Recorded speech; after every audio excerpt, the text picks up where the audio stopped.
Hi, this is another Ask Augustin. Today I'm going to talk about the age-old question of musical versus technical problems. I've been getting a lot of questions, and some of them are more technical in nature, asking about bow technique, left hand, spiccato and staccato, and all those different technical problems that we have. And then I also get sometimes questions that are more musical in nature, which have more to do with phrasing, with musical concepts, with interpretation. It's basically more about what we want to do with the piece as opposed to how we actually do it, which is the technical part. What I want to talk about is that actually the two are always linked.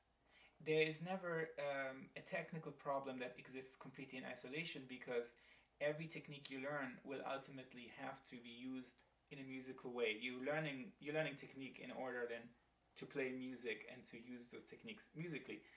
But also, musical questions that you're tackling always have technical ramifications. For example, if you're working on your phrasing and you're trying to make a really long phrase, you're going to face technical obstacles about how to actually play that long phrase. And every musical thing that you work on, you will also have to deal in some way with technique in order to make it sound the way you imagine it musically.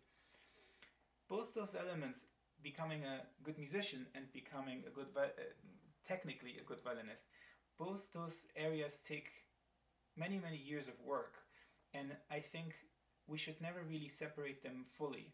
If you're a musician, you wake up a musician, you go to bed a musician. You don't suddenly stop being a musician just because you're playing an etude. So if you're playing Quarto 2, you should still play it with phrasing, you should still pay attention to the harmonies, you should still do all the musical things you would do in any piece. And think along those terms, even as you're working on whatever technical thing you were going to work on. I think you always want to establish a link between the technique you're learning and the musical purpose for which you're learning it.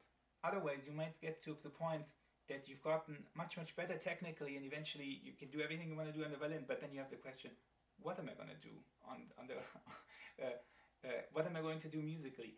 And those are the hardest questions of all. You want to already ask those questions while you're learning the techniques. I hope that's helpful, and I'll see you next time.